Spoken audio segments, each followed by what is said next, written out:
भावाभावविकारश्च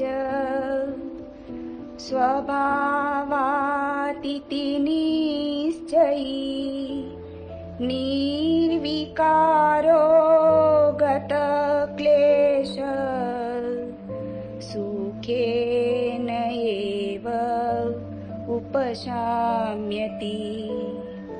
ईश्वर सर्वनिर्माता नेहान्य इति निश्चयी अन्तर्गलितः सर्वाश शान्तः क्वापि न सज्जते। आपद संपद काले दैवादेवेति निश्चयी तृप्तः स्वस्थेन्द्रियो नित्यं न वाञ्छति न शोचति। सुख दुखे जन्म मृत्यु दैवादेवेति निश्चयी साध्यादर्शी निरायास कुर्वन्नपि न लिप्यते। चिन्तया जायते दुःखम् नान्यथा इति निश्चयी तया हि न सुखी शान्त सर्वत्र गलितस्पृह। नाहं देवो न मे देवो बोधोऽहमिति निश्चयी कैवल्यमिव सम्प्राप्तो न स्मरति अकृतं कृतम्। आब्रह्मस्तम्भपर्यन्तम् अहमेव इति निश्चयी निर्विकल्प शुचि शान्त प्राप्ता प्राप्तर्विनिवृतम्।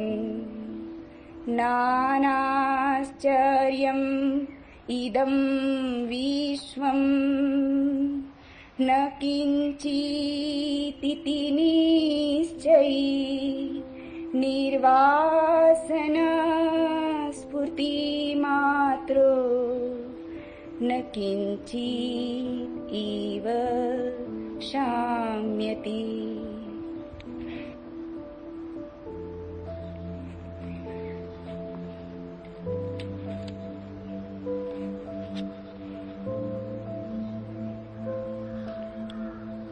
मनुष्य है एक अजनबी इस किनारे पर, यहां उसका घर नहीं। न अपने से परिचित है न दूसरों से परिचित है, और अपने से ही परिचित नहीं तो दूसरों से परिचित होने का उपाय भी नहीं। लाख उपाय हम करते हैं कि बना लें थोड़ा परिचय, बन नहीं पाता। जैसे पानी पर कोई लकीरें खींचे, ऐसे ही हमारे परिचय बनते हैं और मिट जाते, बन भी नहीं पाते और मिट जाते। जिसे कहते हम परिवार, जिसे कहते हम समाज, सब भ्रांतियां हैं, मन को भुलाने के उपाय। और एक ही बात भुलाने की आदमी कोशिश करता है कि यही मेरा घर है, कहीं और नहीं। यही समझाने की कोशिश करता है, यही मेरे परिजन है, यही मेरा सत्य है। यह देह देह से जो दिखाई पड़ रहा हुआ है यही संसार है, इसके पार और कुछ भी नहीं। लेकिन टूट टूट जाती यह बात, खेल बनता नहीं, खिलौने खिलौने ही रह जाते, सत्य कभी बन नहीं पाते। धोखा हम बहुत देते हैं लेकिन धोखा कभी सफल नहीं हो पाता, और सुबह की धोखा सफल नहीं होता। काश धोखा सफल हो जाता तो हम सदा को भटक जाते, फिर तो बुद्धत्व का कोई उपाय न रह जाता, फिर तो समाधि की कोई संभावना न रह जाती।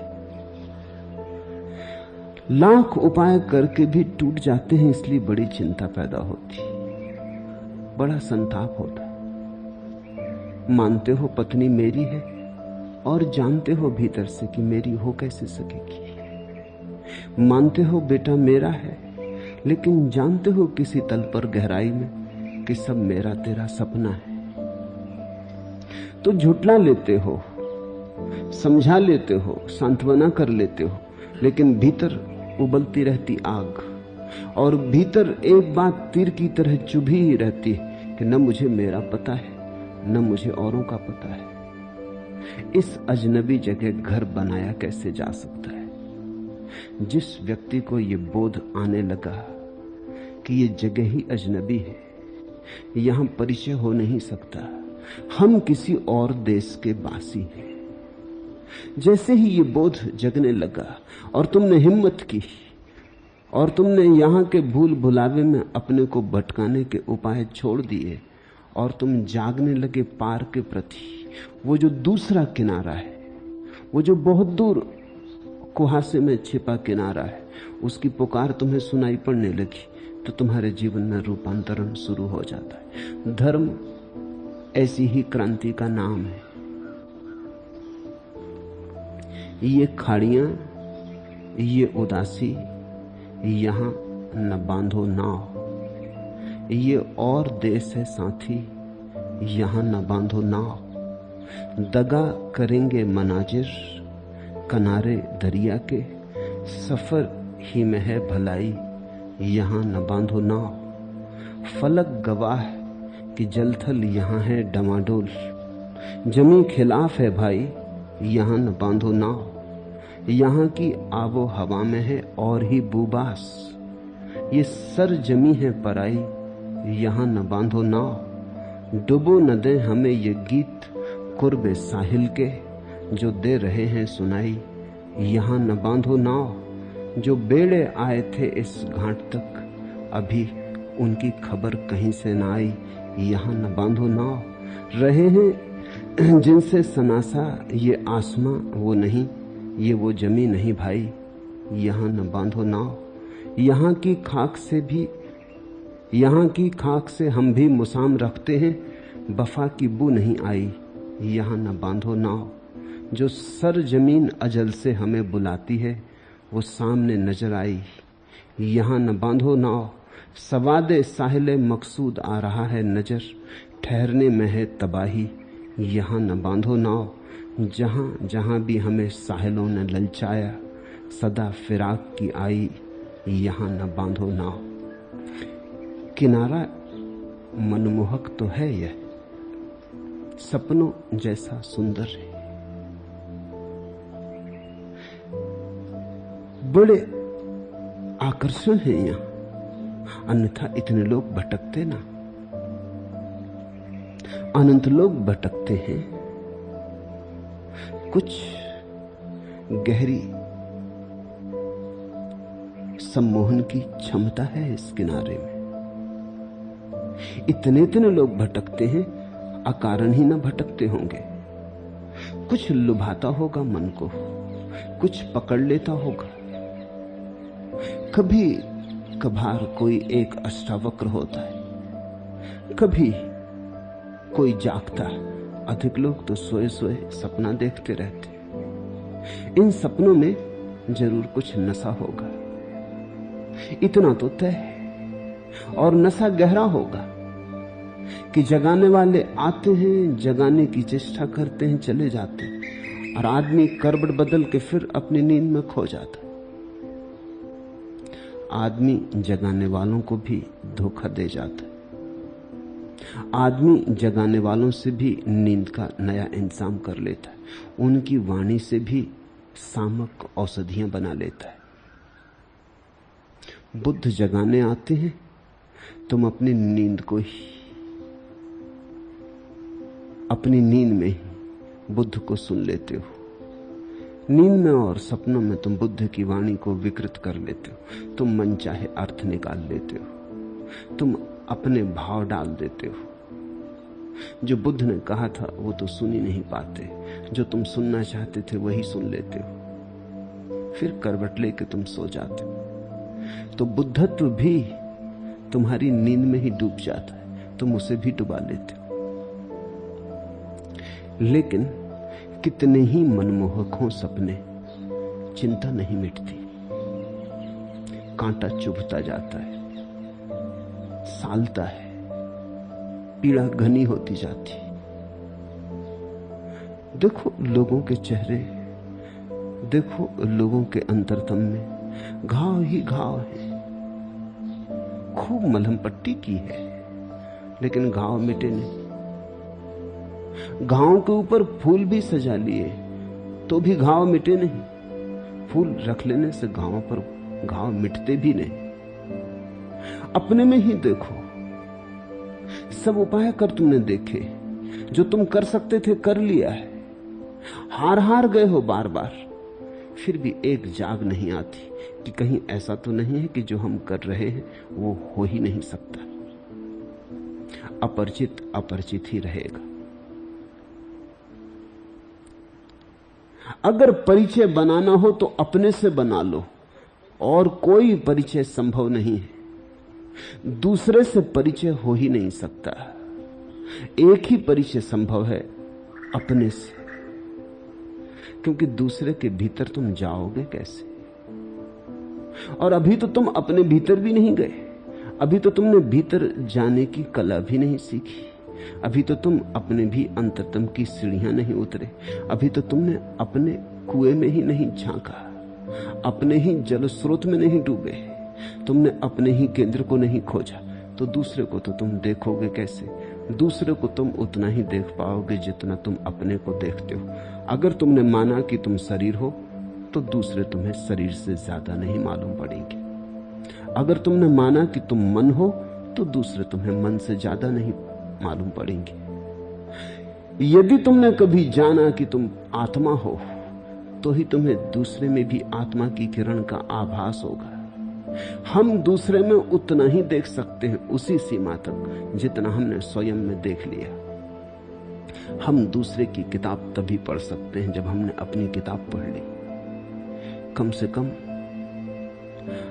भीतर की वर्णमाला तो पढ़ो, भीतर के शास्त्र से तो परिचित हो, तो ही तुम दूसरे से भी शायद परिचित हो जाओ। और मजा ऐसा है कि जिसने अपने को जाना उसने पाया कि दूसरा है ही नहीं। अपने को जानते ही पता चला कि बस एक है, वही बहुत रूपों में प्रकट हुआ है। जिसने अपने को पहचाना उसे पता चला परिधि हमारी अलग अलग, केंद्र हमारा एक है। जैसे हम भीतर जाते हैं वैसे ही हम एक होने लगते, जैसे हम बाहर की तरफ आते हैं वैसे ही अनेक होने लगते। अनेक का अर्थ है बाहर की यात्रा, एक का अर्थ है अंतर यात्रा। तो जो दूसरे को जानने की चेष्टा करेगा, दूसरे से परिचित होना चाहेगा। पुरुष स्त्री से परिचित होना चाहता है, स्त्री पुरुष से परिचित होना चाहती। हम मित्र बनाना चाहते हैं, हम परिवार बनाना चाहते हैं, हम चाहते हैं अकेले ना हो। अकेले होने में कितना भय लगता है, कैसी कठिनाई हो जाती हैं वे घड़ियां जब हम अकेले होते, कैसी कठिन और दूभर, झेलना मुश्किल। क्षण क्षण ऐसे कटता जैसे वर्ष कटते हो, समय बड़ा लंबा हो जाता, संताप बहुत सघन हो जाता, समय बहुत लंबा हो जाता। तो हम दूसरे से परिचय बनाना चाहते हैं ताकि ये अकेलापन मिटे। हम दूसरे से परिवार बनाना चाहते हैं ताकि ये अजनबीपन मिटे। किसी तरह टूटे ये अजनबीपन, लगे कि ये हमारा घर है। सांसारिक व्यक्ति मैं उसी को कहता हूं जो इस संसार में अपना घर बना रहा। हमारा शब्द बड़ा प्यारा है, हम सांसारिक को ग्रस्त कहते हैं, लेकिन तुमने उसका ऊपरी अर्थ ही सुना है। तुमने इतना ही जाना है जो घर में रहता है वो सन्यासी, वो संसारी है। नहीं, घर में तो सन्यासी भी रहते, छप्पर तो उन्हें भी चाहिए पड़ेगा। उस घर को चाहे आश्रम कहो, चाहे उस घर को मंदिर कहो, चाहे स्थानक कहो, मस्जिद कहो, इससे कुछ फर्क पड़ता नहीं। घर तो उन्हें भी चाहिए होगा। नहीं, घर का भेद नहीं है, भेद कहीं गहरे में होगा। संसारी में उसको कहता हूं जो इस संसार में घर बना रहा है, जो सोचता है यहां घर बन जाएगा, जो सोचता है कि हम यहां के वासी हो जाएंगे, हम किसी तरह उपाय कर लेंगे।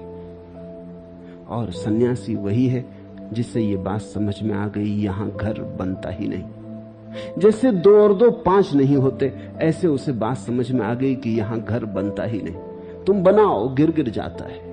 यहां जितने घर बनाओ सभी ताश के पत्तों के घर सिद्ध होते। यहां तुम बनाओ कितने ही घर, सब जैसे रेत में बच्चे घर बनाते ऐसे सिद्ध होते।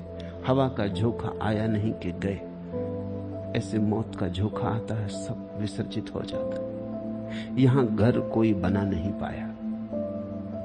जिस दिन तुम्हें यह दिखाई पड़ जाता है कि यहां कोई घर बना नहीं पाया, घर बनना इस जगत के नियम में ही नहीं है, उसी दिन तुम्हारे जीवन में सन्यास का पदार्पण होता है।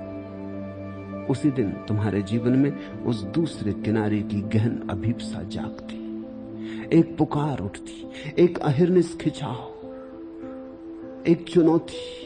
तुम चल पड़ते एक नई यात्रा पर। जब तुम संसार से परिचित होने का ख्याल छोड़ देते हो, तभी परमात्मा से परिचित होने का उपाय शुरू होता है।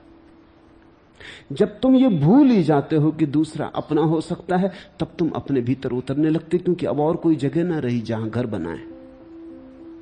बाहर कोई स्थान नहीं, भीतर ही जाना होगा। अष्टावक्र के ये सूत्र उस अंतर यात्रा के बड़े गहरे पड़ाव स्थल। एक एक सूत्र को खूब ध्यान से समझना। ये बातें ऐसी नहीं कि तुम बस सुन लो, कि बस ऐसे ही सुन लो। ये बातें ऐसी हैं कि गुनोगे तो ही सुना। ये बातें ऐसी हैं कि ध्यान में उतरेंगी, अकेले कान में नहीं, तो ही पहुंचेंगी तुम तक। तो बहुत मौन से, बहुत ध्यान से। इन बातों में कुछ मनोरंजन नहीं। ये बातें तो उन्हीं के लिए हैं जो जान गए कि मनोरंजन मूढ़ता है। ये बातें तो उनके लिए हैं जो प्रौढ़ हो गए, जिनका बचपनापन गया, अब जो घर नहीं बनाते, अब जो खेल खिलौने नहीं सजाते, अब जो गुड्डा गुड्डियों के विवाह नहीं रचते, अब जिन्हें एक बात की जाग आ गई कि कुछ करना है, कुछ ऐसा आत्यंतिक कि अपने से परिचय हो जाए।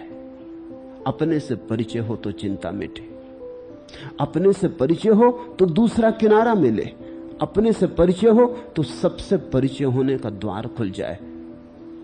जैसे ही कोई व्यक्ति अंतरतम की गहराई में डूबता है, एक दूसरे ही लोक का उदय होता है। ऐसे लोक का जहां तुम अपनी नाव बांध सकते हो, एक ऐसा किनारा जो तुम्हारा है। पहला सूत्र अष्टावक्र ने कहा,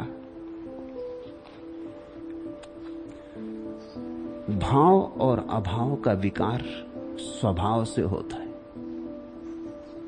ऐसा जो निश्चयपूर्वक जानता है, वह निर्विकार और क्लेश रहित पुरुष सहज ही शांति को प्राप्त होता है। सीधे साधे शब्द पर बड़े अर्थ गर्भित। भाव अभाव विकारस्य स्वभावदिति निश्चयी निर्विकारो गत क्लेशा सुखे नैवोप साम्यति। भाव अभाव विकारा स्वभावात्। अष्टावक्र इस पहले सूत्र में कहते हैं कि जो भी पैदा होता है, जो भी बनता है, मिटता है, आता है जाता है, भाव हो अभाव हो, सुख हो दुख हो, जन्म हो मृत्यु हो, जहां भी आवागमन है, आना जाना है, बनना मिटना है,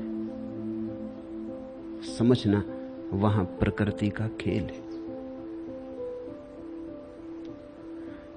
तुम में ना तो कभी कुछ उठता ना कभी कुछ गिरता, न भाव ना अभाव, तुम सदा एक रस।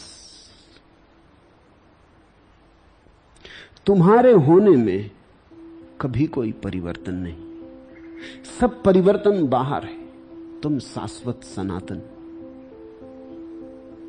सब तरंगें बाहर हैं, तुम तो हो मात्र गहराई जहां कोई तरंग कभी प्रवेश नहीं पाती।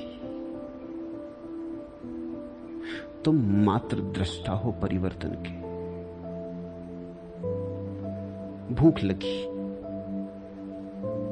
तुम्हें भूख कभी नहीं लगती, तुम तो मात्र जानते हो कि भूख लगी। भूख तो शरीर में ही लगती, भूख तो शरीर का ही हिस्सा है। शरीर यानी प्रकृति, शरीर को जरूरत पड़ गई। शरीर तो दीन है, उसे तो प्रतिपल भीख की जरूरत है। उसके पास अपने जीवन को जीने का स्वसंभूत कोई उपाय नहीं, वो तो उधार जीता है। उसे तो भोजन न दो तो मर जाएगा, उसे तो श्वास न मिले तो समाप्त हो जाएगा, उसे तो रोज रोज भोजन डालते रहो तो ही किसी तरह घसीटता है, तो ही किसी तरह चलता है। भूख लगी तो शरीर को भूख लगी, फिर भोजन तुमने किया तो भी शरीर को तृप्ति हुई। भूख का भाव, फिर भूख का अभाव हो जाना, दोनों ही शरीर में घटे। तुमने मात्र जाना, तुमने मात्र देखा, तुम केवल साक्षी रहे। तुम में ना तो भूख लगी, तुम में ना संतोष आया। भाव और अभाव का विकार स्वभाव से प्रकृति से होता है। ऐसा जो निश्चय पूर्वक जानता है वह निर्विकार और क्लेश रहित पुरुष सहज ही शांति को प्राप्त होता है। इति निश्चयी, ऐसा जिसने निश्चय से जाना। सुन के तो तुमने भी जान लिया, लेकिन निश्चय नहीं बनेगा। शास्त्र में तो तुमने भी पढ़ा, लेकिन निश्चय नहीं बनेगा। निश्चय तो अनुभव से बनता है, दूसरे के कहे नहीं बनता। मैं तुमसे कहता हूं, अष्टावक्र तुमसे कहते हैं कि भूख शरीर को लगती, तुम्हें नहीं, तुम सुनते हो। शायद थोड़ा बुद्धि का प्रयोग करोगे तो साफ भी हो जाएगी कि बात ठीक है, कांटा तो शरीर में ही गड़ता है, पीड़ा शरीर में ही होती है, पता हमें चलता है, बोध हमें होता है। घटनाएं घटती रहती, हम साक्षी मात्र हैं, ऐसा बुद्धि से समझ में भी आ जाएगा। लेकिन इससे तुम इति निश्चयी न बन जाओगे। ये तो बार बार समझ में आ जाएगा और फिर तुम भूल जाओगे। जब फिर भूख लगेगी तब अष्टावक्र भूल जाएंगे, तब फिर तुम कहोगे मुझे भूख लगी। तुम भूल जाओगे भूख के क्षण में, तादाद में फिर सघन हो जाएगा, फिर तुम कहोगे मैं भूखा। फिर तुम भोजन करके जब तृप्ति अनुभव करोगे, कहोगे तृप्त हुआ, मैं तृप्त हुआ। बौद्धिक रूप से इसे तुम समझ भी ले सकते हो, लेकिन इससे तुम इति निश्चयी न हो जाओगे। इसलिए बार बार अष्टावक्र दोहराएंगे इस शब्दों के समूह को, इति निश्चयी, ऐसा जिसने निश्चय पूर्वक जाना। इससे तुम ये गलती मत समझ लेना कि अष्टावक्र तुमसे ये कह रहे हैं कि तुम इसे खूब दोहराओ तो निश्चय पक्का हो जाए। बार बार दोहरा के, बार बार मन में यही भाव उठा के निश्चय कर लो, दृढ़ता कर लो तो बस ज्ञान हो जाएगा। नहीं, इस तरह निश्चय नहीं होता। तुम झूठ को कितना ही दोहराओ, तुम्हें झूठ सच जैसी भी मालूम पड़ने लगे तो भी सच इस तरह पैदा नहीं होता। बहुत बार दोहराने से भ्रम पैदा होता है, ऐसा लगने लगता है कि अनुभव होने लगा। अगर बैठे बैठे तुम रोज दोहराते हो कि मैं देह नहीं, मैं देह नहीं, मैं देह नहीं, ऐसा दोहराते रहो वर्षों तक, तो आखिर मन पर लकीर तो पड़ेगी, बार बार लकीर पड़ेगी। रसरी आवत जात है सिल पर पड़त निशान, वो तो पत्थर पे भी निशान पड़ जाते हैं, कोमल सी रस्सी के आते जाते। तो मन पर निशान पड़ जाएगा, उसको तुम निश्चय मत समझ लेना, वो तो बार बार दोहराने से पड़ गई लीक लकीर, उससे तो भ्रांति पैदा होगी। तुम्हें ऐसा लगने लगेगा कि अब मैं जानता हूं कि मैं देह नहीं, लेकिन तुमने अभी जाना नहीं तो जानोगे कैसे? अभी जाना ही नहीं तो निश्चय कैसे होगा? तो जब अष्टावक्र कहते हैं ऐसा जिसने निश्चय पूर्वक जाना, तो उनका अर्थ नहीं है कि तुम अपने को आत्म सम्मोहित कर लो। ऐसा बहुत से लोग इस देश में कर रहे हैं। अगर तुम जाओ सन्यासियों के आश्रम में तो बैठे दोहरा रहे हैं कि मैं देह नहीं, मैं ब्रह्म हूं। लेकिन क्या दोहरा रहा है? अगर मालूम पड़ गया तो बंद करो दोहराना। दोहराना ही बताता है कि अभी पता नहीं चला। तो 2-4 दिन के लिए छोड़ो, फिर देखो। 2-4 दिन छोड़ने को भी वो राजी नहीं होंगे, क्योंकि वो कहेंगे उससे तो निश्चय में कमी आ जाएगी। ये भी कोई निश्चय हुआ कि 2-4 दिन न दोहराया तो बात खत्म हो गई? ये तो निश्चय न हुआ, ये तो तुम किसी भ्रम को संभाल रहे हो दोहरा दोहरा के। अडोल्फ हिटलर ने अपनी आत्मकथा में लिखा है, सच और झूठ में ज्यादा फर्क नहीं, बहुत बार दोहराए गए झूठ सच मालूम होने लगते। और अडोल्फ हिटलर ठीक कहता है, क्योंकि यही उसने जीवन भर किया। झूठ दोहराए, इतनी बार दोहराए कि वो सच मालूम होने लगे। ऐसे झूठ जिन पे पहली बार सुन के उसके मित्र भी हंसते थे, वो भी सच मालूम होने लगे। दोहराए चले जाओ, विज्ञापन करो, दूसरों के सामने दोहराओ, अपने सामने दोहराओ, एकांत में भीड़ में दोहराए चले जाओ, तो तुम अपने आसपास एक धुआं पैदा कर लोगे। एक लकीर तुम्हारे आसपास सघन हो जाएगी। उस लकीर में तुम निश्चय मत जान लेना। जब अष्टावक्र कहते हैं निश्चय पूर्वक, तो उनका अर्थ अडोल्फ हिटलर वाला अर्थ नहीं। उनका अर्थ है सत्य को अनुभव से जानकर, दोहरा कर नहीं। दोहराना तो भूल कर मत। मंत्र तो सभी धोखा देते, मंत्र तो धोखा देने का उपाय है। उससे आंखें धुंधली हो जाती। बार बार दोहराने से शब्द रट जाते, रट जाने से शब्द तुम्हारे चित्त पर घूमने लगते, लेकिन तुम्हारी अनुभूति इससे निर्मित नहीं होती। इति निश्चयी का अर्थ है जिसने सुना, जिसने गुना और फिर जिसने जीवन में प्रयोग किया। अब जब भूख लगे तो देखना। मैं तुमसे नहीं कहता कि दोहराना कि मैं देह नहीं, मैं कहता जब भूख लगे तो देखना, जागना, थोड़ा होश संभालना, देखना भूख कहां लगी। तत्क्षण तुम पाओगे भूख शरीर में लगी। ये कोई अष्टावक्र के कहने से थोड़ी, मेरे कहने से थोड़ी, किसी के कहने से थोड़ी, ये तो भूख लगती ही शरीर में। इसको दोहराने की जरूरत नहीं, सिर्फ जानने की जरूरत है, इसे देखने की जरूरत है, पहचानने की जरूरत है, प्रतिविज्ञा चाहिए। जब भूख लगे तो गौर से देखना कहां लग रही, पाओगे पेट में लग रही, और गौर से देखना। और तब ये भी देखना कि जो देखने वाला है, ये जो देख रहा भूख को लगते, इसको कहीं भूख लग रही? तुम अचानक पाओगे वहां कोई भूख का पता नहीं, वहां भूख की छाया भी नहीं पड़ती। जैसे दर्पण के सामने तुम खड़े हो जाते हो तो दर्पण में तुम्हारा प्रतिबिंब बनता है। दर्पण में कुछ बनता थोड़े ही, दर्पण में कोई अंतर थोड़ी पड़ता तुम्हारे खड़े हो जाने से। प्रतिबिंब कुछ है थोड़ी, तुम हटे कि प्रतिबिंब गया। दर्पण में तो कुछ भी नहीं बना, सिर्फ बनने का आभास हुआ। वो आभास भी तुम्हें हुआ, दर्पण को वो आभास भी नहीं हुआ। चैतन्य तो दर्पण जैसा है, उसके सामने घटनाएं घटती हैं, प्रतिबिंब बनते हैं, बस घटनाएं समाप्त हो जाती, प्रतिबिंब खो जाते, दर्पण फिर खाली का खाली, फिर अपने अनंत खालीपन में आ गया। वही तो दर्पण की शुद्धि है, उसका अनंत खालीपन। निर्विकार गत क्लेशा। और जिस व्यक्ति को यह निश्चय से प्रतीति हो गई कि सब खेल प्रकृति में चलता, मैं दृष्टा मात्र हूं, उसके सब क्लेश समाप्त हो जाते, सब विकार शून्य हो जाते।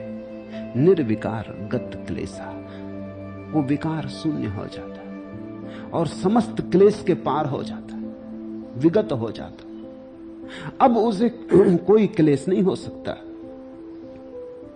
भूख लगे तो भी वो जानता कि शरीर को लगी, उपाय भी करता है, नहीं कि उपाय नहीं करता, शरीर को भोजन की जरूरत है, ये भी जानता है, लेकिन अब कोई क्लेश नहीं होता।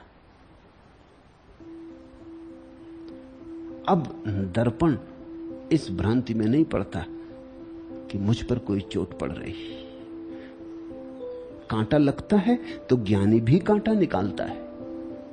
जहां तक कांटा निकालने का संबंध है, ज्ञानी अज्ञानी में कोई फर्क नहीं। धूप पड़ती है तो ज्ञानी भी छाया में बैठता है। जहां तक छाया में बैठने का संबंध है, ज्ञानी अज्ञानी में कोई फर्क नहीं। अगर बाहर से तुम देखोगे तो ज्ञानी अज्ञानी में कोई भी फर्क ना पाओगे। क्या फर्क है? लेकिन भीतर अनंत फर्क है, बोध का भेद है। जब कांटा गड़ता तो ज्ञानी निकालता, लेकिन जानता शरीर में घटना घटी, पीड़ा भी शरीर में है, प्रतिबिंब मुझ में है। फिर कांटा निकल जाता तो पीड़ा से मुक्ति हुई, वह भी शरीर में है, पीड़ा से मुक्ति हुई, इसका प्रतिबिंब मुझ में है। बड़ी दूरी पैदा हो जाती, जैसे शरीर अनंत दूरी पर हो जाता, ज्ञानी शरीर से बड़ी दूर हो जाता। ज्ञानी शरीर में होता ही नहीं। जैसे जैसे ज्ञान सघन होता है, ज्ञानी शरीर से दूर होता जाता है। और आश्चर्य की बात यह है कि जैसे जैसे ज्ञानी दूर होने लगता है, वैसे वैसे प्रतिबिंब सुस्पष्ट बनता है। तो जब बुद्ध के पैर में कांटा गड़ेगा तो शायद तुमने सोचा हो उन्हें पीड़ा नहीं होती। मैं तुमसे कहना चाहता हूं, उनकी पीड़ा का बोध तुमसे ज्यादा स्पष्ट होगा। स्वभावतः उनका दर्पण ज्यादा निर्मल है। जिस दर्पण पे धूल जमी, उसमें कहीं प्रतिबिंब साफ बनते। जिस दर्पण पे कोई धूल नहीं रही, निर्विकार हुआ, उस पर प्रतिबिंब बड़े साफ बनते। बुद्ध की संवेदनशीलता निश्चित ही तुमसे कई गुना, अनंत गुना ज्यादा होगी, फिर भी क्लेश नहीं होगा। दर्पण शुद्ध है, प्रतिबिंब साफ बनते, लेकिन क्लेश बिल्कुल नहीं होता। क्योंकि क्लेश का अर्थ तुम समझ लो, क्लेश का अर्थ है शरीर का, आत्मा का तादात्म्य। जैसे ही तुमने अपने को शरीर से जोड़ा और कहा मुझे भूख लगी, क्लेश हुआ। क्लेश ना तो शरीर में है ना आत्मा में, शरीर और आत्मा के मिलन में। जहां दोनों ने भ्रांति की कि हम एक हुए, वहीं क्लेश का जन्म होता। शरीर और आत्मा की जो गांठ है, जो विवाह है, जो तुमने 7 फेरे डाल लिए, उसमें ही क्लेश है। निर्विकार गत क्लेशा सुखेन एव उपसाम्यति। और अष्टावक्र कहते हैं कि अगर इतनी बात साफ हो जाए, इतना निश्चय हो जाए कि मैं भिन्न, कि मैं सदा भिन्न, कि मैं कभी पीड़ा सुख दुख आने जाने से मेरा कोई जोड़ नहीं, गांठ खुल जाए, ऐसा तलाक हो जाए शरीर से, ऐसा भेद और फासला हो जाए, तो सहज ही शांति उपलब्ध होती। सुखेन एव उपसाम्यति। तो अष्टावक्र कहते हैं फिर इस शांति के लिए कोई तपस्या नहीं करनी पड़ती कि सिर के बल खड़े हों, कि हवन जलाएं और आग के पास धूनी रमाएं और शरीर को गलाएं और कष्ट दें। ये सब बातें व्यर्थ हैं। सुखेन एव, बड़े सुखपूर्वक, बड़ी शांतिपूर्वक, बिना किसी श्रम के, बड़ी विराम और विश्रांति में जीवन की परम घटना घट जाती, जिसको ज़ेन फकीर कहते हैं प्रयास रहित प्रयास। अष्टवक्र के सूत्र का वही अर्थ है। मैं कई बार सोचता हूं कि ज़ेन फकीरों को अष्टवक्र के सूत्रों की तरफ ध्यान क्यों नहीं गया। शायद सिर्फ इसलिए कि अष्टवक्र के सूत्र बुद्ध से संबंधित नहीं है। अन्यथा ज़ेन के लिए अष्टवक्र के सूत्रों से ज्यादा और कोई परम भूमिका नहीं हो सकती। अष्टवक्र का सारा कहना यही है कि बिना श्रम के हो जाता है, बिना चेष्टा के हो जाता है, क्योंकि बात सिर्फ बोध की है, चेष्टा की है नहीं। कुछ करना नहीं है, जैसा है वैसा जानना है। करने की बात ही फिजूल है।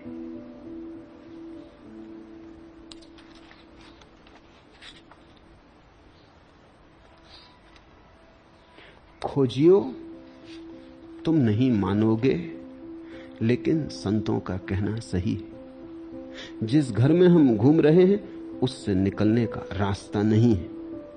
शून्य और दीवार दोनों एक है, आकार और निराकार दोनों एक है। जिस दिन खोज शांत होगी तुम आपसे यह जानोगे कि खोज पाने की नहीं खोने की थी, यानी तुम सचमुच में जो हो वही होने की थी।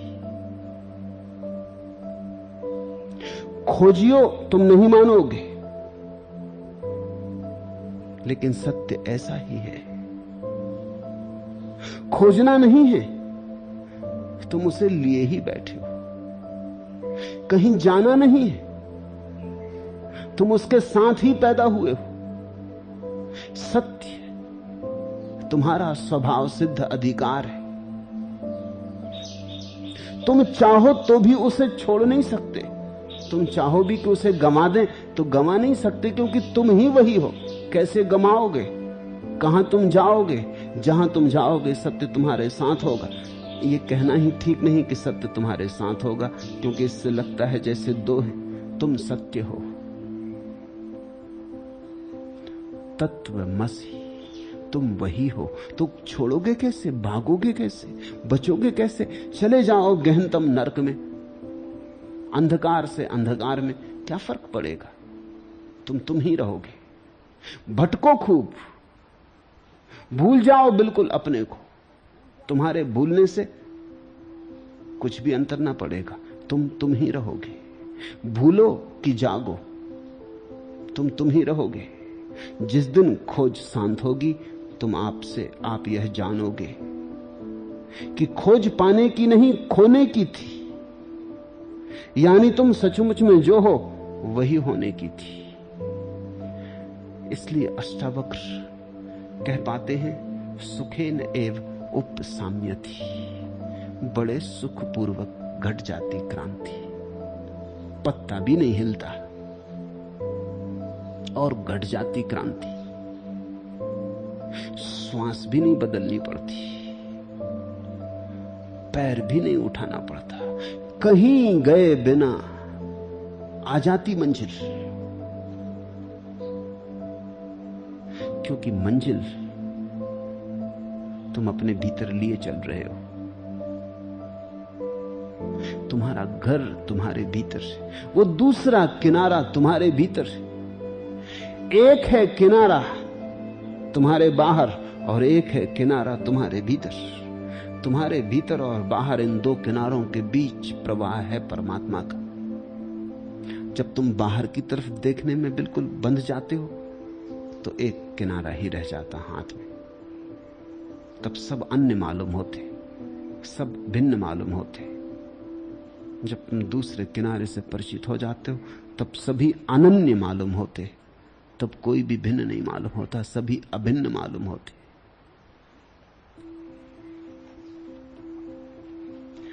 सबको बनाने वाला ईश्वर है, यहां दूसरा कोई नहीं। ऐसा जो निश्चयपूर्वक जानता है वह पुरुष शांत है। उसकी सब आशाएं जड़ से नष्ट हो गई और वह कहीं भी आसक्त नहीं होता। ईश्वरा सर्व निर्माता नेहान्य इति निश्चयी अंतर्गलित सर्वासा शांता क्वापि न सज्जते। सबको जानने वाला ईश्वर है, इसलिए अगर तुम ईश्वर को जानने चले हो तो एक गलती कभी मत करना, तुम ईश्वर को दृश्य की तरह मत सोचना। ईश्वर दृश्य नहीं बन सकता, वो सबको जानने वाला है, वो दृष्टा है। तो तुम इस भ्रांति में मत पड़ना कि किसी दिन मैं ईश्वर को जान लूंगा। ईश्वर सबको जानने वाला है, इसलिए तुम उसे दृश्य न बना सकोगे। फिर ईश्वर को खोजने का उपाय क्या है? क्योंकि साधारणतः लोग जब ईश्वर को खोजते हैं तो इसी तरह खोजते हैं कि ईश्वर कोई वस्तु, कोई दृश्य, कोई व्यक्ति, हम जाएंगे और देख लेंगे और बड़े आह्लादित होंगे और नाचेंगे और गाएंगे और बड़े प्रसन्न होंगे कि देख लिया ईश्वर को। मेरे पास लोग आते हैं, वो कहते हैं कि ईश्वर की खोज कैसे करें, कहां मिलेगा ईश्वर? हिमालय जाएं, एकांत में जाएं? क्या है ईश्वर की प्रतिछवि? कुछ हमें समझा दें ताकि हम पहचानें तो भूलें ना, ताकि पहचान लें, पहचान हो सके। कुछ रूपरेखा दे दें। नास्तिक भी और आस्तिक भी, दोनों में बड़ा फर्क नहीं मालूम पड़ता। नास्तिक भी कहता है दिखलाओ कहां है ईश्वर, तो हम मान लेंगे, और आस्तिक भी यही कहता है कि हम मानते हैं, हम खोजने चले कहां है, उसका रूप क्या, उसका नाम पता ठिकाना क्या। लेकिन दोनों की बुद्धि एक जैसी है, दोनों में कोई बड़ा फर्क नहीं। नास्तिक के तर्क और आस्तिक के तर्क में तुम देखते हो फर्क कहां है? दोनों ये कहते हैं कि परमात्मा कहीं बाहर है। नास्तिक कहता दिखला दो तो मान लेंगे, आस्तिक कहता मान तो हमने लिया, अब दिखला दो। फर्क जरा भी नहीं है, रत्ती भर का नहीं है। इसलिए तो दुनिया में इतने आस्तिक हैं और आस्तिकता बिल्कुल नहीं, क्योंकि इनमें और नास्तिक में कोई फर्क नहीं। शायद एक फर्क होगा कि नास्तिक थोड़ा हिम्मतवर है, ये थोड़े कायर और कमजोर। नास्तिक कहता है दिखला दो तो मान लेंगे, और ये बात ज्यादा युक्त मालूम होती कि माने कैसे। आस्तिक कहता है कि चलो माने तो हम लेते हैं, कौन झंझट करे। मानने में सुविधा है, सुरक्षा है, सभी मानते। समाज के विपरीत जाने में उपद्रव होता है, जगह जगह झंझटें आती, चलो माने लेते, अब दिखला दो। लेकिन दोनों का ख्याल है आंख से देखा जा सकेगा, दोनों का ख्याल है परमात्मा दृश्य बन सकेगा। ये सूत्र स्मरण रखना। सबको जानने वाला, सबको बनाने वाला ईश्वर है, यहां दूसरा कोई नहीं है। ऐसा जो निश्चय पूर्वक जानता है वह पुरुष शांत, उसकी सब आशाएं जड़ से नष्ट हो गई और वह कहीं भी आसक्त नहीं होता है। तो फिर ईश्वर को जानने का ढंग क्या है? अगर ईश्वर को दृश्य की तरह नहीं जाना जा सकता तो फिर उपाय क्या है? उपाय है कि तुम दृष्टा बनो, क्योंकि दृष्टा ईश्वर का स्वभाव है। जैसे जैसे तुम दृष्टा बने कि तुम सरकने लगे ईश्वर के करीब। दुनिया में दो ही ढंग है ईश्वर के साथ थोड़ा सा संबंध बनाने के। एक तो है कवि का ढंग और एक है ऋषि का ढंग। कवि का ढंग है कि वो कुछ सृजन करता है, कविता बनाता, शून्य से लाता शब्द को। चित्रकार, मूर्तिकार, संगीतकार, नर्तक निर्माण करते कुछ। अनगढ़ पत्थर को गढ़ता मूर्तिकार, जहां कोई रूप न था वहां रूप का निर्माण करता। कल तक पत्थर था, राह के किनारे पड़ा, आज अचानक मूर्ति हो गई। उस पत्थर के चरणों पर फूल चढ़ने लगे, कुछ निर्माण कर दिया।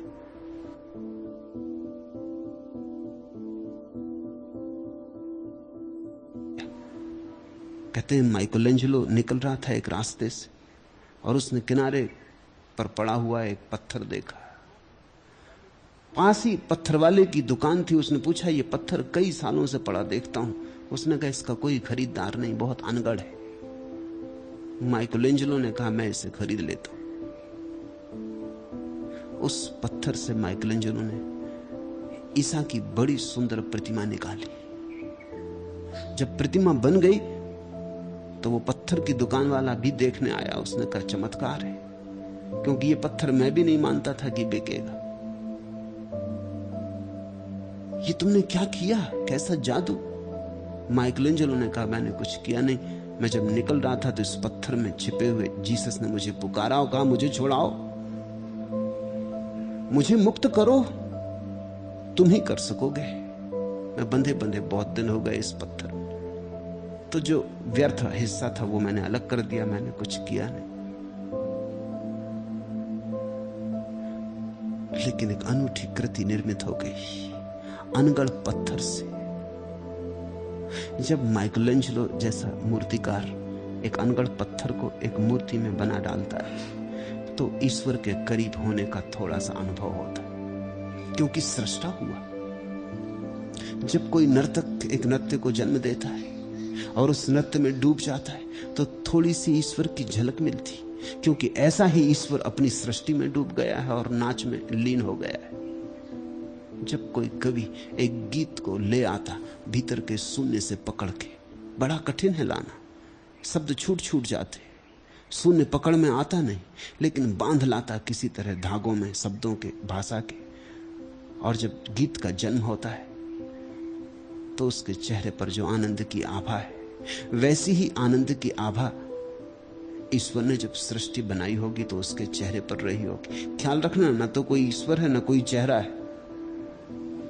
ये तो मैं कवि की बात समझा रहा हूं तो कवि की भाषा का उपयोग कर रहा हूं। एक ढंग है सृष्टा होकर ईश्वर के पास पहुंचने का, क्योंकि वह सृष्टा है। तो तुम कुछ बनाओ। जब कोई स्त्री मां बन जाती तो उसके चेहरे पर जो आनंद की झलक है वो सृजन की झलक है, एक बच्चे को जन्म हुआ। देखा तुमने, स्त्रियां और कुछ निर्माण नहीं करती। कारण इतना ही है कि जो जीवन को निर्माण करने की क्षमता रखती हैं और कुछ निर्माण करने की आकांक्षा नहीं रह जाती। जब एक जीवित बच्चा पैदा हो सकता है तो कौन पत्थर की मूर्ति बनाएगा? इसलिए कोई बड़ी मूर्तिकार स्त्री कभी हुई नहीं, कोई बड़ी संगीतज्ञ स्त्री कभी हुई नहीं, कोई बड़ी कवि स्त्री कभी हुई नहीं। मनोवैज्ञानिक तो कहते हैं कि पुरुष को सृजन की इतनी आकांक्षा पैदा होती है वो स्त्री से ईर्ष्या के कारण। स्त्री तो बच्चों को जन्म दे देती, पुरुष के पास जन्म देने को कुछ भी नहीं, छूछ के छूछ, बांझ। तो बड़ी बेचैनी है पुरुष के भीतर, वो भी कुछ निर्माण करे। इसलिए पुरुषों ने धर्म निर्माण किए, जैन धर्म, हिंदू धर्म, ईसाई धर्म, बौद्ध धर्म। बड़ी मूर्तियां बनाई, अजंता, एलोरा, खजुराहो। बड़े चर्च, बड़े मंदिर बनाए, बड़े काव्य लिखे, कालिदास, शेक्सपियर, मिल्टन। स्त्री उस अनुभव को, उस पुलक को उपलब्ध हो जाती जब बच्चे का जन्म होता। तब इस जन्मे बच्चे को अपने ही भीतर के शून्य से आए हुए जीवन को देखकर पुलकित हो जाती। इसलिए जब तक स्त्री को बच्चा न पैदा हो तब तक कुछ कमी रहती, चेहरे पर कुछ भाव शून्य रहता। स्त्री अपने परम सौंदर्य को उपलब्ध होती मां बनकर, क्योंकि मां बनके वो सृष्टा हो जाती। थोड़ा सा सृष्टि का रस उस पे भी बरस जाता, थोड़ी बदली उस पर भी बरखा कर जाती। पुरुष भी जब कुछ बना लेता तो प्रमुदित होता, आह्लादित होता, आनंदित होता। कहते हैं आर्किमिडीज ने जब पहली दफा कोई गणित का सिद्धांत खोज लिया तो वो टब में लेटा हुआ था। लेटे लेटे उसी आराम में उसे सिद्धांत समझ में आया, अनुभूति हुई, एक द्वार खुला। वो इतना मस्त हो गया, भागा निकल के, क्योंकि सम्राट ने उससे कहा था ये सिद्धांत खोज लेने को। वो भूल ही गया कि नंगा है। राह पे भीड़ इकट्ठी हो गई और वो चिल्ला रहा है, एरेका, एरेका, पा लिया। लोगों ने पूछा, पागल हो गए? नंगे हो तब उसे होश आया, भागा घर में। उसने कहा ये तो मुझे ख्याल ही ना रहा। सृजन का आनंद पा लिया। उस घड़ी आदमी वैसा ही है जैसा परमात्मा। एक थोड़ी सी किरण उतरती। वैज्ञानिक हो, कवि हो, चित्रकार, मूर्तिकार, जब भी तुम कुछ सृजन कर लेते हो तो एक किरण उतरती। ये तो एक रास्ता है। इसको मैं काव्य का रास्ता कहता, कला का रास्ता कहता। परमात्मा के पास जाने का सबसे सुगम रास्ता है कला, मगर पूरा नहीं है ये रास्ता। इससे सिर्फ किरणें हाथ में आती, सूरज कभी हाथ में नहीं आता। फिर दूसरा रास्ता है ऋषि का। ऋषि परमात्मा को जानता है साक्षी होकर, कवि जानता है सृष्टा होकर। सृष्टा हम कितने ही बड़े हो जाएं, हमारी सृष्टि छोटी ही रहेगी, क्योंकि सृष्टि के लिए हमें शरीर का उपयोग करना पड़ेगा। इन्हीं हाथों से तो बनाओगे ना मूर्ति, ये हाथ ही छोटे। इन हाथों से बनी मूर्ति कितनी ही सुंदर हो तो भी छोटी रहेगी। इसी मन से तो रचोगे ना काव्य, ये मन ही बहुत क्षुद्र है। इस मन से कितना ही सुंदर काव्य रचो, आखिर मन की ही रचना रहेगी।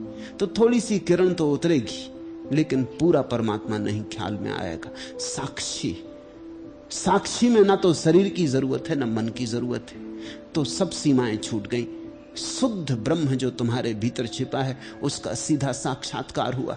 उस साक्षात्कार में तुम ईश्वर हो। ईश्वर को पाने का उपाय दृश्य की तरह ईश्वर को कभी मत खोजना, अन्यथा भटकते रहोगे, क्योंकि दृश्य ईश्वर बनता ही नहीं, ईश्वर दृष्टा है।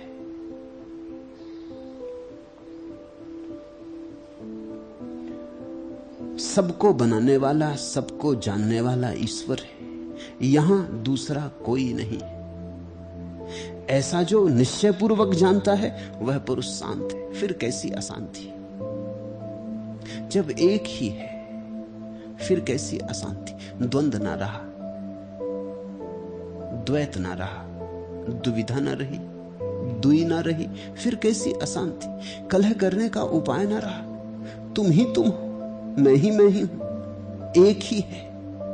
एक रस सब हुआ तो शांति अनायास सिद्ध हो जाती। उसकी सब आशाएं जड़ से नष्ट हो गई। जिसने ऐसा जाना कि ईश्वर ही है, अब उसकी कोई आशा नहीं, कोई आकांक्षा नहीं, क्योंकि अब अपनी आकांक्षा ईश्वर पर थोपने का क्या प्रयोजन? वो जो करेगा ठीक ही करेगा। फिर जो हो रहा है ठीक ही हो रहा है, जो है शुभ है। जब भी तुम आशा करते हो उसका अर्थ इतना है कि तुमने शिकायत कर दी। जब तुमने कहा कि ऐसा हो, उसका अर्थ यह है कि जैसा हो रहा है उससे तुम राजी नहीं। तुमने कहा ऐसा हो, उसमें ही तुमने शिकायत कर दी, उसमें ही तुम्हारी प्रार्थना नष्ट हो गई। प्रार्थना का अर्थ है जैसा है वैसा शुभ, जैसा है वैसा सुंदर, जैसा है वैसा सत्य। इससे अन्यथा की कोई मांग नहीं। तब तुम्हारे भीतर प्रार्थना है। आस्तिक का अर्थ है जैसा है उससे मैं परिपूर्ण हृदय से राजी हूं। मेरा कोई सुझाव नहीं परमात्मा को कि ऐसा हो कि वैसा हो। मेरा सुझाव क्या अर्थ रखता है? क्या मैं परमात्मा से स्वयं को ज्यादा बुद्धिमान मान बैठा हूं? जब एक ही है तो जो भी हो रहा है ठीक ही हो रहा है, और जब सभी ठीक हो रहा है तो अशांति खो ही जाती। अंतर्गलित सर्वासा, ऐसे व्यक्ति के भीतर से आशा, निराशा, वासना, आकांक्षा सब गलित हो जाती, विसर्जित हो जाती। फिर आसक्ति का भी कोई उपाय नहीं बचता। जब एक ही है तो कौन करे आसक्ति? किससे करे आसक्ति? जब एक ही है तो मन के लिए ही ठहरने की जगह नहीं बचती। उस एक में मन ऐसे खो जाता जैसे धुएं की रेखा आकाश में खो जाती।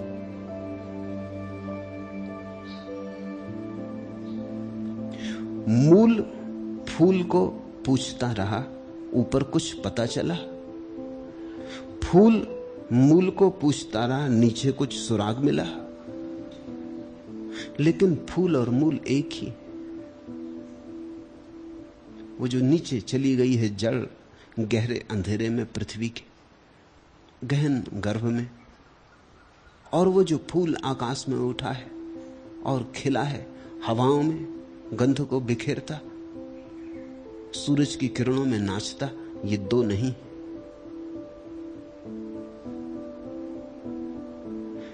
मैंने सुना है एक केचुआ सरक रहा था कीचड़ में, वो अपनी ही पूंछ के पास आ गया, मोहित हो गया, कहा प्रिय, बहुत दिन से तलाश में था, अब मिलन हो गया। उसकी पूछने का, अरे मूढ़, मैं तेरी ही पूछ हूं। वो समझा कि कोई स्त्री से मिलन हो गया। अकेला था, संगी साथी की तलाश रही होगी।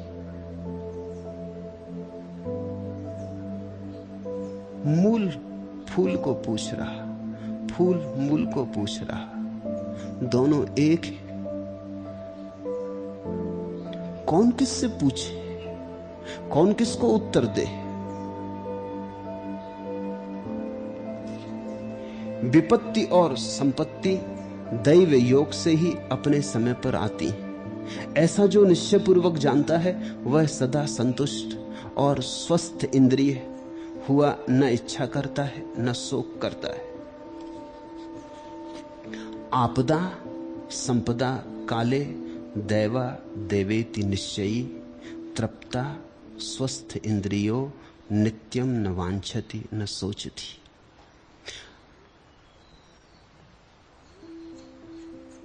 काले आपदा जा चा संपदा, समय पर सब होता है। समय पर जन्म, समय पर मृत्यु, समय पर सफलता, समय पर असफलता, समय पर सब होता है। कुछ भी समय के पहले नहीं होता। ऐसा जो जानता है कि विपत्ति और संपत्ति दैव योग से समय आने पर घटती हैं, वह सदा संतुष्ट है। फिर जल्दी नहीं, फिर अधेरी नहीं।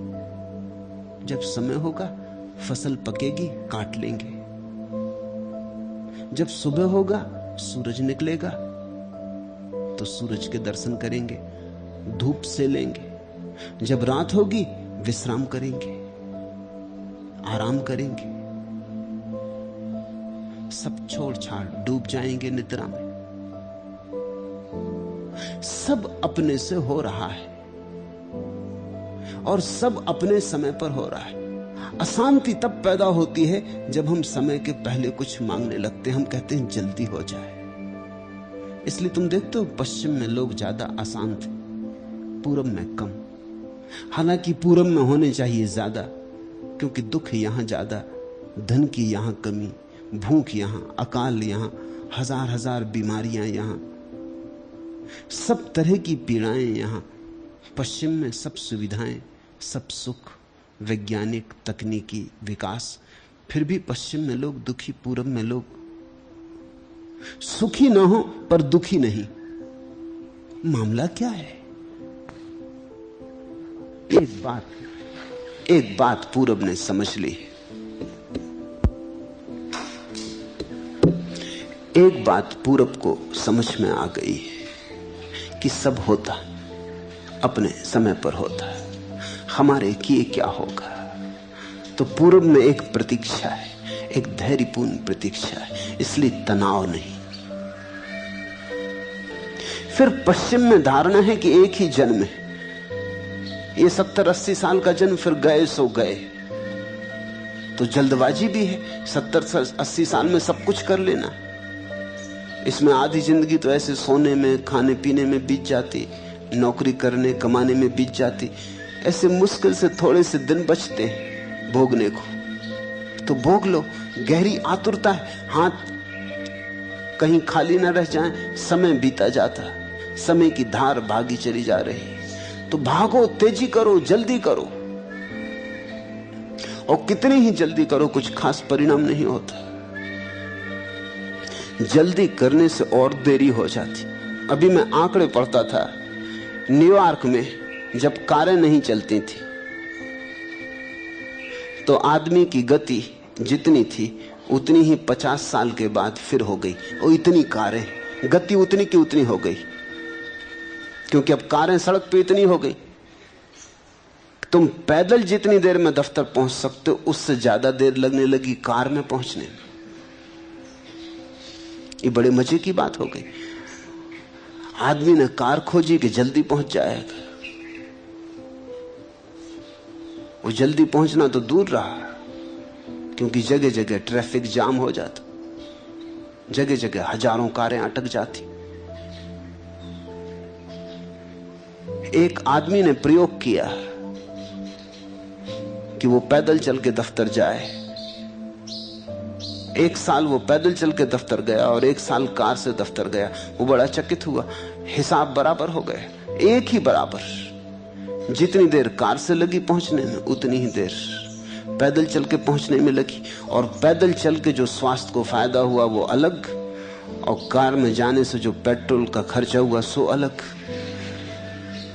और हाथ कुछ समझ में नहीं आता कि क्या हुआ, इतनी दौड़ धूप। कभी कभी बहुत जल्दी करने से बहुत देर हो जाती है। असल में जल्दी करने वाला मन इतना आतुर हो जाता है, इतने तनाव से भर जाता है, इतना रुग्णग्रस्त, इतने बुखार से भर जाता कि जब पहुंच भी जाता तब भी पहुंचता कहां, उसका बुखार तो उसे पकड़े रहता, उसके भीतर प्राण तो कपते ही रहते हैं। वो भागा भागी ही उसका जीवन का आधार हो जाता। एक जगह से दूसरी जगह, दूसरी जगह से तीसरी जगह, एक नौकरी से दूसरी नौकरी, एक किताब से दूसरी किताब, एक गुरु से दूसरे गुरु, वो भागते ही रहता। इस पत्नी को बदलो, इस पति को बदलो, इस धंधे को बदलो, वो भागते ही रहता। आखिर में वो पाता है कि भागा खूब, पहुंचे कहीं भी नहीं। जैसे कोल्हू का बैल चलता रहे अपनी ही लीक पर गोल गोल घूमता रहता। विपत्ति और संपत्ति दैव योग से अपने समय पर आती। ऐसा जो निश्चयपूर्वक जानता है वह सदा संतुष्ट स्वस्थ इंद्रिय हुआ न इच्छा करता है न शोक करता है। जो आता है उसका साक्षी रहता। दुख आया तो साक्षी, सुख आया तो साक्षी, धन आया तो साक्षी, निर्धन हो गया तो साक्षी। उसके भीतर एक रास्ता बनी रहती। मत छुओ इस झील को, ककड़ी मारो नहीं, पत्तियां डारो नहीं, फूल मत बोरो और कागज की तरी इसमें नहीं छोड़ो। खेल में तुमको पुलक उन्मेष होता है, लहर बनने में सलिल को क्लेश होता है।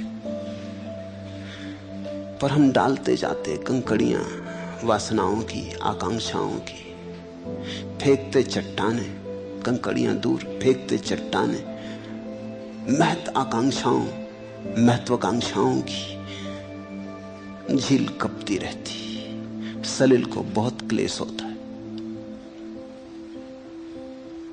साक्षी बनो, कर्ता होना छोड़ो। कर्ता होने से ही सारा उपद्रव है। पूरब का सारा संदेश एक छोटे से शब्द में आ जाता है, साक्षी बनो।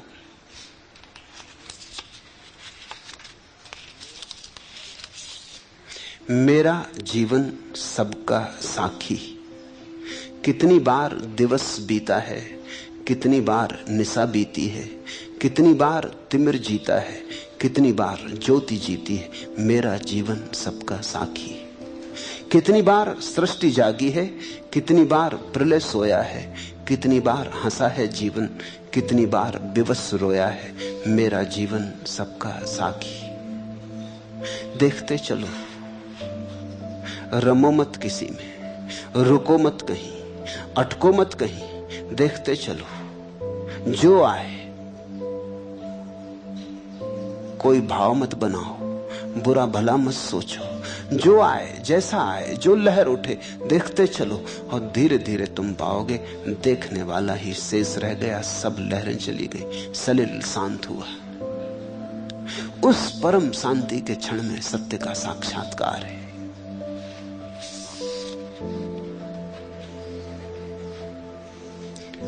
काले आपदा चा संपदा, जब आता समय होती घटनाएं।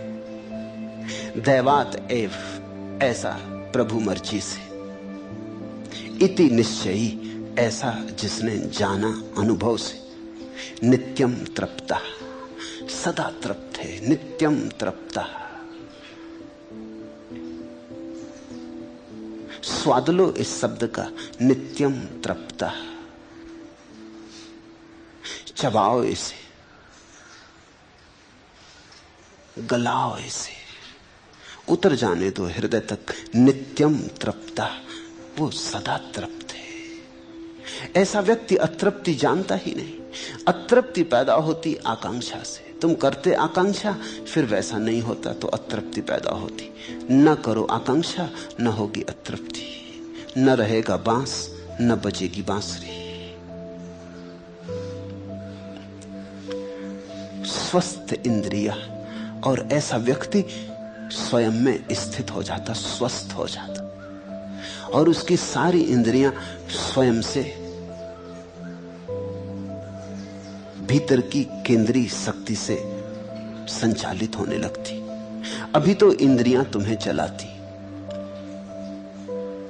अभी तो दिखाई पड़ गया भोजन और भूख लगाती। भूख थी नहीं क्षण भर पहले। चमत्कार है, कैसे तुम धोखा दे देते हो। क्षण भर पहले गुनगुनाते चले आ रहे थे गीत, और मिठाई की दुकान से गंध आ गई, नासापुटों में भर गई, भूख लग गई, भूल गए कहां जा रहे थे, पहुंच गए दुकान में। क्षण भर पहले भूख नहीं थी, क्षण भर में कैसे लग गई। कुछ समय तो लगता भूख के लगने में, सिर्फ गंध के कारण लग गई। नहीं, नाक ने मालकियत जतला दी, नाक तुम्हें खींच कर ले गई। ऐसे तो गुलाम मत बनो। राह चले जाते थे, कोई वासना न थी, कोई सुंदर स्त्री निकल गई, चित्त वासनाग्रस्त हो गया। सुंदर स्त्री की तो बात छोड़ो, अखबार देख रहे थे, अखबार में काले स्याही के धब्बे हैं और कुछ भी नहीं। वहां किसी ने नग्न स्त्री का चित्र बनाया हुआ अखबार में, उसी को देख के आंदोलित हो गए, चल पड़े सपनों में, खोजने लगे, वासना प्रज्वलित होने लगी। ये तो हद हो गई, जरा सोचो भी तो। कागज का टुकड़ा है, उस पे कुछ स्याही के दाग है, इनसे तुम इतने प्रभावित हो गए। आंखों ने धोखा दे दिया, तो फिर आंखें दिखाने का साधन न रही, अंधा बनाने लगी। जब आंख मालिक हो जाए तो अंधा बनाती, जब तुम मालिक हो तो आंख देखने का साधन होती। बुद्ध देखते हैं आंख से, महावीर देखते हैं, तुम नहीं। इंद्रियां अभी मालिक है, तुम गुलाम हो। इस गुलामी से छूट जाने का नाम मुक्ति है, मोक्ष है। जब तुम मालिक हो जाओ और इंद्रियां तुम्हारी अनुचर हो जाएं। स्वस्थ इंद्रिया न वांछती न सोचती। ऐसा व्यक्ति न तो किसी तरह की चिंता करता, न इच्छा करता, न शोक करता, क्योंकि सारी बात समाप्त हो गई। जो है उसके साथ परम भाव से राजी है। नित्यम तृप्ता। सुख और दुख, जन्म और मृत्यु दैव योग से ही होता है। ऐसा जो निश्चय पूर्वक जानता, वह पुरुष साध्य कर्म को नहीं देखता हुआ और श्रम रहित कर्म करता हुआ भी लिप्त नहीं होता है। सुख दुखे जन्म मृत्यु दैवा देवेति निश्चयी साध्यादृशी निरायासा कुर्वन्नपि न लिप्यते। सुख दुखे जन्म मृत्यु दैवात एव। सुख दुख जन्म और मृत्यु भी मिले हैं। सोचो, देखो जरा, तुमने जन्म तो सोचा नहीं था कि हो, तुमने जन्म पाने के लिए तो कुछ किया नहीं था, तुमसे किसी ने पूछा भी नहीं था कि तुम जन्म लेना चाहते कि नहीं। तुम्हारी मर्जी का सवाल ही नहीं है। तुमने अचानक एक दिन अपने को जीवन में पाया, जन्म घटा है, तुम्हारा कर्तव्य नहीं है कुछ। ऐसी ही एक दिन मौत भी घटेगी। तुमसे कोई पूछेगा नहीं कि अब मरने की इच्छा है या नहीं, रिटायर होना चाहते कि नहीं, कोई नहीं पूछेगा। तुम कोई हड़ताल वगैरह भी ना कर सकोगे कि जल्दी रिटायरमेंट किया जा रहा, अभी हम और जीना चाहते। कोई उपाय नहीं। मौत द्वार पर दस्तक भी नहीं देती, पूछती भी नहीं, सलाह मशविरा भी नहीं लेती, बस उठा के ले जाती। जन्म एक दिन अचानक घटता, मृत्यु एक दिन अचानक घटती। फिर इन दोनों के बीच में तुम कर्ता होने का कितना पागलपन करते हो। जब जीवन की असली घटनाओं पर तुम्हारा कोई बस नहीं, जन्म पर तुम्हारा बस नहीं, मृत्यु पर तुम्हारा बस नहीं, तो थोड़ा तो जागो। इन दोनों के बीच की घटनाओं पर कैसे बस हो सकता है? न शुरू पर बस, न अंत पर बस, तो मध्य पर कैसे बस हो सकता है? इतना ही अर्थ है जब हम कहते हैं भगवान करता, दैव योग से, भाग्य से। इतना ही अर्थ है, इसी सत्य की स्वीकृति है कि ना हम शुरू में पूछता कोई हमसे, ना बाद में हमसे कोई पूछता, तो बीच में हम नाहक शोरगुल क्यों करें? तो जब ना शुरू में कोई पूछता, ना बाद में कोई पूछता, तो बीच में भी हम क्यों नाहक चिल्लाएं, दुखी हों? तो बीच को भी हम स्वीकार करते हैं। इस स्वीकार में परम शांति है। जो निश्चय पूर्वक ऐसा जानता, फिर उसके लिए कुछ साध्य नहीं रह गया। परमात्मा जो करवाता वो करता। जब तुम्हारा कोई साध्य नहीं रह गया, तो फिर जीवन में कभी विफलता नहीं होती। परमात्मा हराता तो तुम हारते, परमात्मा जिताता तो तुम जीतते। जीत तो उसकी, हार तो उसकी। ऐसा व्यक्ति श्रम रहित हुआ, कर्म करता हुआ। ख्याल करना इन शब्दों पर, श्रम रहित हुआ, कर्म करता हुआ। श्रम तो समाप्त हो गया, अब कोई मेहनत नहीं है जीवन में, अब तो खेल है। वो जो करवाता, जैसे नाटक, पीछे नाटककार छिपा है, वो जो कहलवाता हम कहते हैं, वो जो प्रांप्ट करता पीछे से, वो हम दोहराते। वो जैसा वेशभूषा सजा देता, हम वैसी वेशभूषा कर लेते। वो राम बना देता तो राम बन जाते, रावण बना देता तो रावण बन जाते। कोई ऐसा थोड़ी कि रावण झंझट खड़ी करता है कि मुझको रावण क्यों बनाया जा रहा है, मैं राम बनूंगा। ऐसी झंझट कभी कभी हो जाती तो झंझट मालूम होती है, मूढ़तापूर्ण मालूम होती। एक गांव में ऐसा हुआ, रामलीला होती थी, और जब सीता का स्वयंवर रचा तो रावण भी आया था, और संभावना थी कि रावण धनुष को तोड़ दे। लेकिन तत्क्षण राजनीति का पुराना जाल, खबर आई लंका से कि लंका में आग लग गई है, जो कि बात झूठी थी, कूटनीतिक थी। वहीं से तो रामायण का सारा उपद्रव शुरू हुआ। तो लंका में आग लग गई तो भागा, पकड़ा होगा एरोप्लेन रावण ने उसी क्षण, भागा एकदम लंका। लेकिन जब तक यहां सब खत्म हो गया, वो गया लंका, उसको हटाने का ये उपाय था। वो गया लंका, तब तक राम को सीता वरी गई। एक गांव में रामलीला हुई। अब रावण को पता तो था, ही तो नाटक ही था, असली तो था नहीं। पता तो था ही क्या होता है।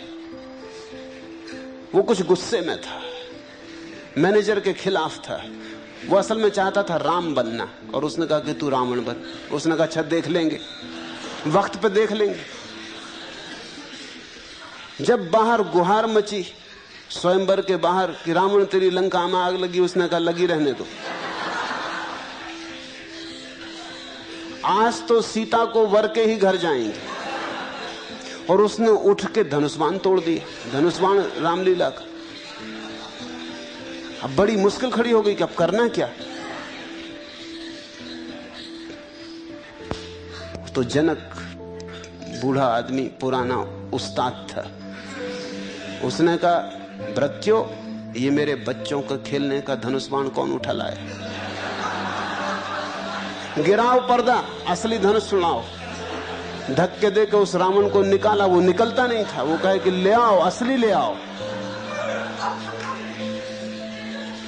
तुम जीवन में ऐसे ही नाहक धक्कम धुक्की कर रहे हो। पूरब की मनीषा ने जो गहरे सूत्र खोजे उनमें एक है कि जीवन एक अभिनय है, नाटक है, लीला है। इसे गंभीरता से मत लो। जो वो करवाए कर लो, जो वो दिखलाए देख लो। तुम अछूते बने रहो, तुम कुंवारे बने रहो।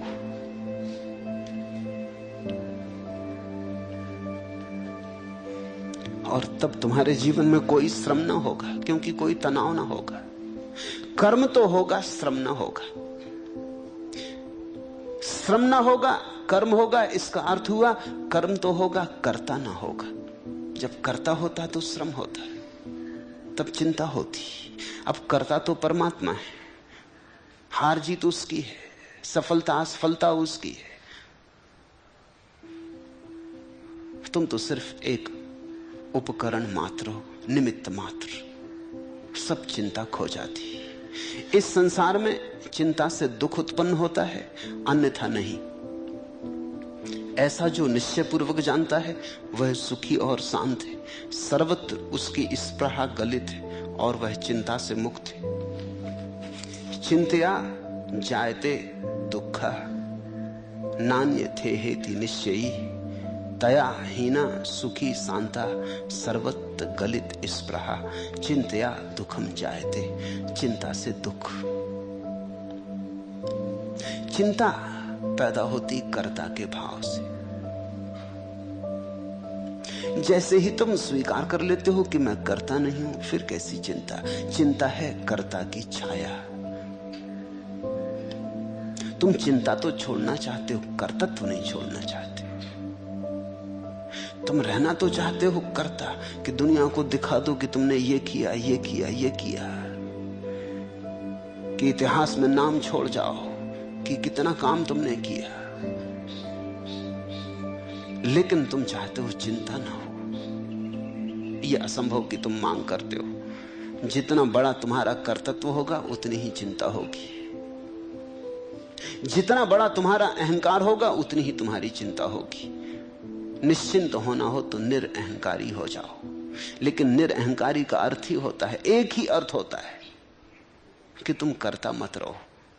तुम जगह दे दो परमात्मा को, उसे जो करना है करने दो। तुम्हारे हाथ उसके हाथ भर रह जाएं, तुम्हारी आंखें उसकी आंखें हो जाएं, तुम्हारी देह में वो विराजमान हो जाए, तुम मंदिर हो जाओ, उसे करने दो जो करना है।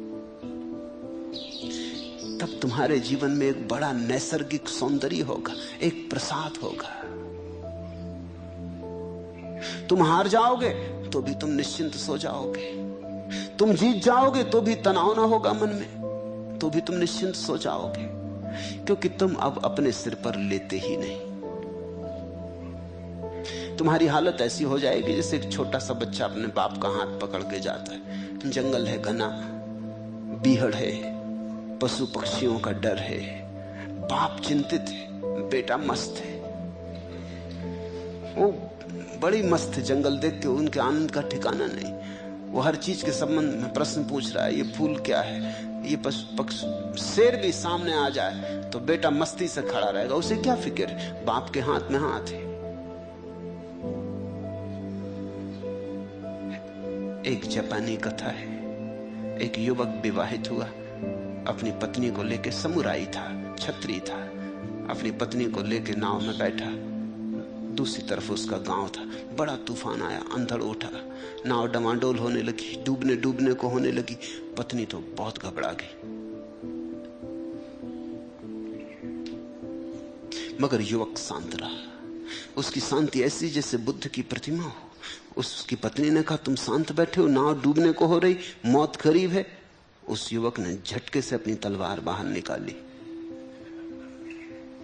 पत्नी के गले पर तलवार लगा दी। पत्नी तो हंसने लगी। उसने कहा, क्या तुम मुझे डरवाना चाहते हो? पति ने कहा, तुझे डर नहीं लगता? तलवार तेरे गर्दन पर रखी, जरा सा इशारा की, गर्दन इस तरफ हो जाएगी। उसने कहा, जब तलवार तुम्हारे हाथ में है तो मुझे भय कैसा? उसने तलवार वापस रख ली। उसने कहा, ये मेरा उत्तर है, जब तूफान आंधी उसके हाथ में है तो मैं क्यों परेशान हूं? डुबाना होगा तो डूबेंगे, बचाना होगा तो बचेंगे। जब तलवार मेरे हाथ में तो तू नहीं घबराती। मुझसे तेरा प्रेम है, इसीलिए ना। कल विवाह न हुआ था, उसके पहले अगर मैंने तलवार तेरे गले पे रखी होती तो तू चीख मारती।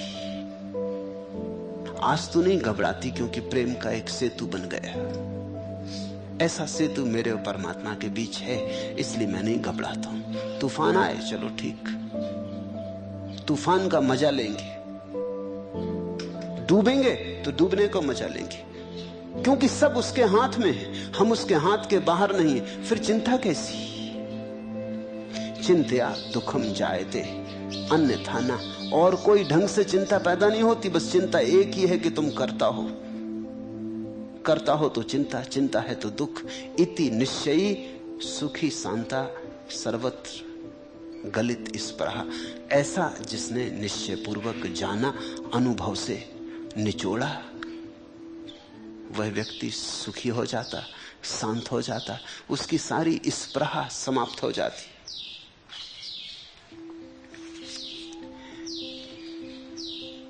नीड़ नहीं करता पंछी की पल भर कभी प्रतीक्षा।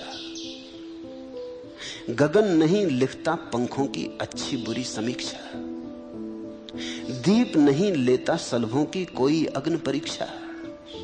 धूम नहीं काजल बनने की करता कभी अभिप्सा। प्राण स्वयं ही केवल अपनी तृषा तृप्ति का माध्यम।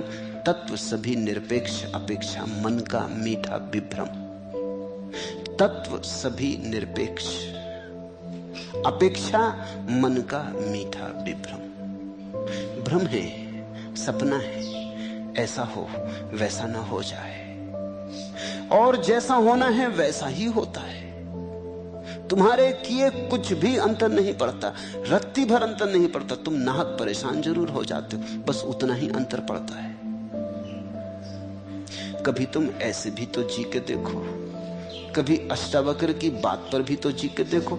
कभी तय कर लो कि 3 महीने ऐसे जिएंगे कि जो होगा ठीक, कोई अपेक्षा ना करेंगे। क्या तुम सोचते हो सब होना बंद हो जाएगा? मैं तुमसे कह सकता हूं प्रामाणिक रूप से कि वर्षों से मैंने कुछ नहीं किया।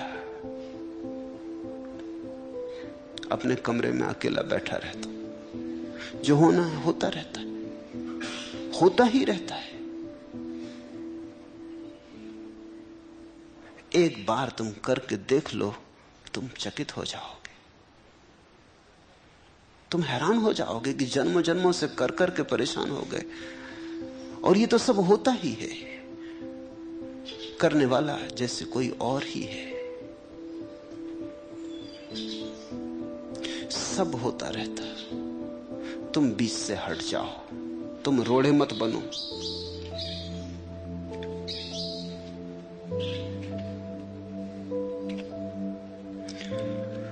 तुम जैसे जैसे रोड़े बनते हो वैसे वैसे उलझते हो। प्राहा अपने को नकार कर सोचता है आदमी, दूसरों के बारे में भटकता है अंधियारे में। निकालता है खाकर चोट पत्थरों को गालियां, करता है निंदा रास्तों की सुनकर अपनी ही प्रतिध्वनि। भींचता है मुट्ठियां, पीसता है दांत, नोचता है चेतना के पंख। नहीं देख पाता आत्मा का निरभ्र आकाश। तुम जो भी शोरगुल मचा रहे हो वो तुम नाहक ही मचा रहे हो। सिबली ने देखा एक कुत्ता पानी के पास आया, प्यासा है, मरा जाता है, लेकिन पानी में दिख गई अपनी छाया तो घबराया। दूसरा कुत्ता मौजूद है, झपटने को मौजूद है, खूंखार मालूम होता है। भौंका तो दूसरा कुत्ता भी भौंका, उसकी अपनी ही प्रतिध्वनि थी।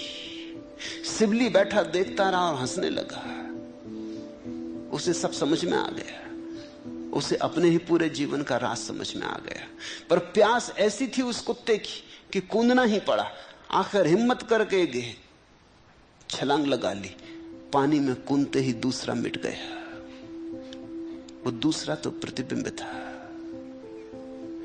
जिससे तुम भयभीत हो वो तुम्हारी छाया है, जिससे तुम चिंतित हो वो तुम्हारी छाया है, जिससे तुम लड़ रहे हो वो तुम्हारी छाया है। हिंदी में शब्द है परछाई। ये बड़ा अद्भुत शब्द है। किसने गढ़ा? किसी बड़े जानकार ने गढ़ा होगा। तुम्हारी छाया को कहते हैं परछाई, पराई की छाया। कभी इस शब्द पे ख्याल किया? छाया तुम्हारी नाम है परछाई। तुम्हारी छाया ही पर हो जाती, वो ही पर जैसी भासती। ठीक ही जिसने ये शब्द चुना होगा बड़ा बोधपूर्वक चुना होगा, परछाई। अपनी ही छाया दूसरी जैसी मालूम होती, उससे ही संघर्ष चलने लगता है। फिर लड़ो खूब, जीत हमारे हाथ नहीं लगेगी, कहीं छाया से कोई जीता है। शून्य में व्यर्थ ही कुछ तुम कुश्ती कर रहे हो।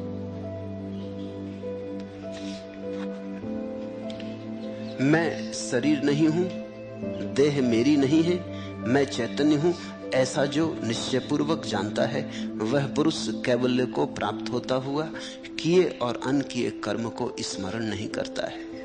ना हम देहो ना मैं देहो, बोधो अहिमित निश्चयी, कैवल्य में संप्राप्तो ना स्मर्त्य कृतम कृतम। अहम देह ना, मैं देह नहीं, देह में ना और देह मेरी नहीं। बोधो अहम इति निश्चयी, ऐसा जिसके भीतर बोध का दिया जला, ऐसा निश्चय पूर्वक जिसके भीतर ज्योति जगी। कैवल्यम संप्राप्ता, वो धीरे धीरे कैवल्य की परम दशा को उपलब्ध होने लगता है। क्योंकि जिसने जाना मैं देह नहीं, ज्यादा दूर नहीं है उसका जानना कि मैं ब्रह्म हूं, उसने पहला कदम उठा लिया। जिसने कहा मैं देह नहीं, निश्चय पूर्वक जानकर, जिसने कहा मैं मन नहीं, उसने कदम उठा लिए धीरे धीरे कैवल्य की तरफ। शीघ्र ही वो घड़ी आएगी जब उसके भीतर उद्घोष होगा, अहम ब्रह्मास्मि, अनल हक, मैं ही हूं ब्रह्म।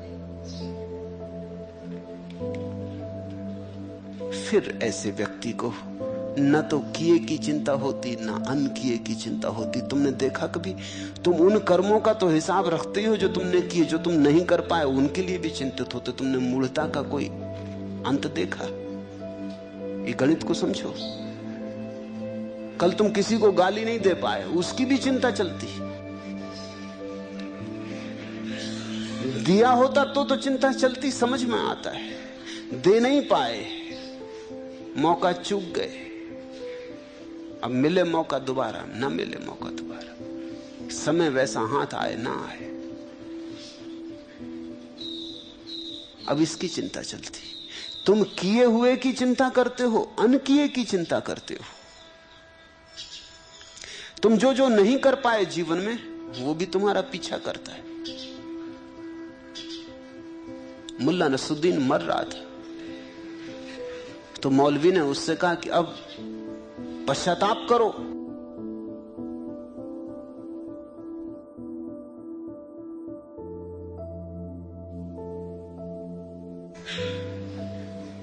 अब आखिरी घड़ी में प्रायश्चित करो।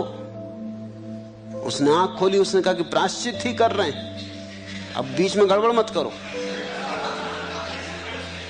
उस मौलवी ने पूछा, जोर से बोलो, किस चीज का प्रायश्चित कर रहा है? उसने कहा कि जो पाप नहीं कर पाए उनका प्रायश्चित कर। कि कर ही लेते तो अच्छा था, ये मौत आ गई, अब पता नहीं बचे कि ना बचे। अगर दोबारा प्रभु ने भेजा, मुल्ला नसरुद्दीन ने कहा, तो अब इतनी देर ना करेंगे, जल्दी जल्दी निपटा लेंगे। जो जो नहीं कर पाए उसी का पश्चाताप हो रहा है। मरते वक्त अधिक लोग उसका पश्चाताप करते हैं जो नहीं कर पाए।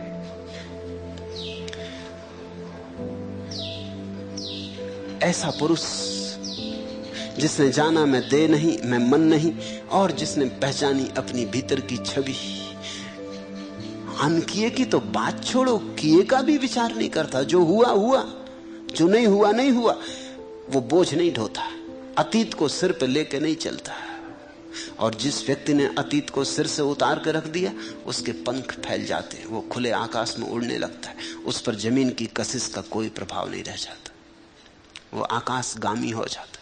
बोझ तुम्हारे सिर पर अतीत का है, और अतीत के बोझ के कारण भविष्य की आकांक्षा पैदा होती। जो नहीं कर पाए भविष्य में करना है, जो कर लिया और भी अच्छी तरह कर सकते थे उसको भविष्य में करना है।